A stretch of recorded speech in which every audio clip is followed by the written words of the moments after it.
আসসালামু আলাইকুম এভরিওয়ান। আজ আমি আপনাদেরকে দেখাচ্ছি, দেখেন, শুধু হাঁসে নয়, মুরগিতেও কিন্তু কপির পাতা খেতে খুবই ভালোবাসে। আমি গিয়েছিলাম আমার জায়ের বাপের বাড়িতে, সেখানে গিয়ে দেখি যে অনেকগুলো হাঁস মুরগি একসাথেই মিলে কপির পাতা খাচ্ছে। আর এই শীত মৌসুমিতে তো ওলকপি, ফুলকপি, পাতাকপি, যেটা বাঁধাকপি বলে থাকেন আপনারা, আমরা গ্রামের দিকেও এটাকে আমরা পাতাকপি বলে থাকি। যেহেতু এই হাঁস মুরগিগুলো খাচ্ছে, সেই সময় আমি একটু ভিডিও করছিলাম যে দেখি এরা মানে কেমন করে খায়। দেখেন এই মুরগিটা এমন করে খাচ্ছে যে ও একাই সব কিছু খেয়ে নেবে। আর এগুলো খায় প্রতিদিনই তো নাকি, মানে সারাক্ষণ ওরা খেতেই থাকে, অন্য খাদ্যর পাশাপাশি এগুলো খায়। আর এই হাঁসগুলো মুরগিগুলোই দেখেন যে এভাবে খেয়েছে যে পাতার কোনো কিছু নেই, ডাঁটাগুলোই পড়ে আছে। মূলত হাঁস মুরগিগুলো এই কপির পাতা খেতে খেতে এদের এমন একটা অভ্যেস হয়ে গেছে, প্রত্যেক দিন নাকি উঠোনে দিয়ে রাখলে ওরা খেয়ে ফেলায়।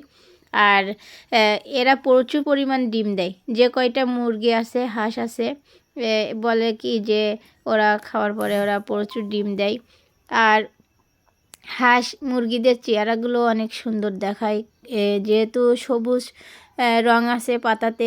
সবুজ ঘাস পাতা খেলে হাঁস মুরগির চেহারা কিন্তু উজ্জ্বলতা বাড়ে এবং ওদের শরীরের এটা কিন্তু খুবই সুন্দর দেখায়। যেহেতু হাঁস মুরগি কপির পাতা খেতে ভালোবাসে, আপনাদের আশেপাশে যদি কোথাও এরকম কপির পাতা পান, কিংবা আপনারা নিজেরাই খেতে তৈরি করে ওদেরকে খাওয়ান, তাহলে কিন্তু দেখবেন হাঁস মুরগি সবসময় ওদের একটা গঠনে থাকবে। আর এটা শীতের মৌসুমিতেই বেশি পাওয়া যায়, যেহেতু সবসময় না পাওয়া গেলে শীতের মৌসুমিতে বেশিরভাগ পাওয়া যায়। সব সময় পাওয়া গেলেই কিন্তু খাওয়া যেত, মানে খাওয়ানো যেত, এটাই আর কি। সবাই কিন্তু হাঁস মুরগি ভালোভাবে ঠিকভাবে পালতে পারে না। আনাচে কোনাচে এখানে ওখানে নোংরা পড়ে থাকা জিনিসগুলোও কিন্তু ওরা খায়। এ থেকেই কিন্তু ওদের অনেক অসুখ বিসুখও হতে পারে। সব জায়গায় হাঁস মুরগি কিন্তু একই রকমভাবেই পালে না, এটাই কি। কিন্তু এদের যদি ভালোভাবে কোনো ভালো জায়গায় রাখা যায়, ওরা কিন্তু সবসময় সুস্থই থাকে। এরা যে অসুস্থ হয় এটা কিন্তু আমাদের কারণে, আমাদের জন্য। এই যে ওদেরকে আমরা এই নোংরা পরিবেশে রাখি, এ থেকেই কিন্তু ওরা বেশিরভাগ অসুস্থ হতে পারে। আর শীতের সময় যেহেতু থাইরোগোল্ড, এটা আমি প্রায় একটা মানে ভিডিওতে বলে থাকি যে থাইরোগোল্ডের ভিটামিনটা কিন্তু খেতে দেবেন। এর পাশাপাশি আরেকটা ভিটামিন আছে, ভিটামিন ই, এটাও মানে খেতে দেওয়া যায়। দিলে কিন্তু এরা সবসময় সুস্থ থাকবে, ইনশাল্লাহ ভালো থাকবে। দেশি এই মোরগটা দেখেন, মাশাল্লাহ কত সুন্দর। এই মোরগটা আমার খুবই পছন্দ হয়েছে। অবশ্যই আপনাদের পছন্দ হলে কমেন্টসে বলে যাবেন।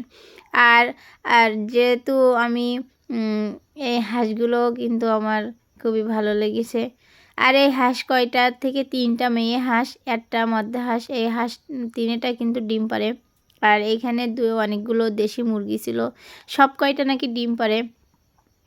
মোরগটাও নাকি অনেক ভালো, প্রতিটা ডিমে নাকি বাচ্চা চলে আসে। আমার ভিডিও ভালো লাগলে অবশ্যই সাবস্ক্রাইব করবেন।